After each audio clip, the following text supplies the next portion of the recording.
நேற்று பள்ளி கல்வித்துறை அமைச்சரும் அந்த அதிகாரிகளும் வந்து முழுசாக எக்ஸ்பிளைன் பண்ணாங்க.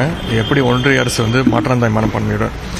கல்வியில் மட்டுமல்ல, ஏற்கனவே ஒன்றிய அரசு அறிவித்த பட்ஜெட்டில் கூட பார்த்தீங்கன்னா தமிழ்நாட்டுக்கு என்று ₹1 கூட அவங்க ஒதுக்கலை, ஒரு திட்டத்தை கூட ஒதுக்கலை. ஆனால் வாய் கூசாமல் இந்த மாதிரி நிதி கொடுத்துட்டு வரி கொடுத்துட்டு திருப்பி கேட்குற ஒவ்வொரு மாநிலமும் அது மாதிரி திருப்பி கேட்குறது அநியாயம் அப்படின்னு சொல்லியிருக்கிறாங்க. இது வன்மையாக கண்டிக்கத்தக்கது. முதலமைச்சர் அவர்களும் இதை கண்டிச்சிருக்கிறாங்க. எப்போவுமே தமிழ்நாட்டில் இருமொழி கொள்கை தான். எங்கள் பேரறிஞர் அண்ணா அவர்கள் சொன்னது நாங்கள் எந்த காலத்திலையும் மும்மொழி கொள்கையை ஏற்றுக்கொள்ள மாட்டோம். அதை குறுக்கு வழியில் திணிக்க முயன்று எந்த வழியில் முயன்றாலும் அது எந்த நேரத்திலும் எந்த காலத்திலும் எந்த சுச்சுவேஷனையும் எந்த சூழ்நிலையும் தமிழக அரசு அனுமதிக்காது. தமிழ்நாட்டு மக்கள் அதை அனுமதிக்க மாட்டார்கள். நாடு முழுவதும் அனைத்து மாநிலம் ஏற்றுக்கொண்டாங்க. தமிழ்நாடு, கேரளா, மேற்குவங்கம் மட்டும்தான் ஏற்றுக்கொள்ளலாம் அப்படிங்கிறதே ஒரு நாடு முழுக்க ஏற்றுக்கொண்டு நாங்கள் ஏற்றுக்கொள்ளணும்னு அவசியம் கிடையாது. ஒவ்வொரு இந்தியாங்கிறதே யூனிட்டி இன் டைவர்சிட்டி தான்.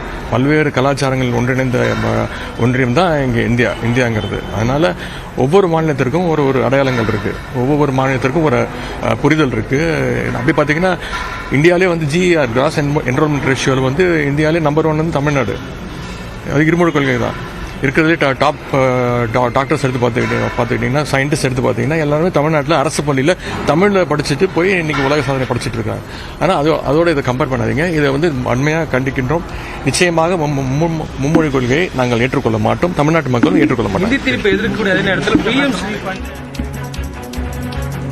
மும்மொழி கொள்கையை தமிழ்நாடு ஒருபோதும் அனுமதிக்காது என்று துணை முதலமைச்சர் உதயநிதி ஸ்டாலின் செய்தியாளர்களுக்கு அளித்த பேட்டியில் தெரிவித்திருக்கிறார். இந்தியாவில் பல்வேறு மாநிலங்கள் இதனை ஏற்றுக்கொண்டிருக்கும் போது தமிழ்நாடு, மேற்கு வங்கம், கேரளா மட்டும் ஏற்றுக்கொள்ளவில்லையே என்ற அந்த கேள்வி எழுப்பப்பட்ட போது தமிழ்நாட்டிற்கென்று இருக்கக்கூடிய மொழிக் கொள்கையின் அடிப்படையில் தான் முடிவுகளை எடுக்க முடியும். அந்த வகையில் இருமொழி கொள்கைதான் எப்போதுமே தமிழ்நாட்டில் இருக்கும் என்றும் அவர் செய்தியாளர்களுக்கு அளித்த பேட்டியில் தெரிவித்துள்ளார்.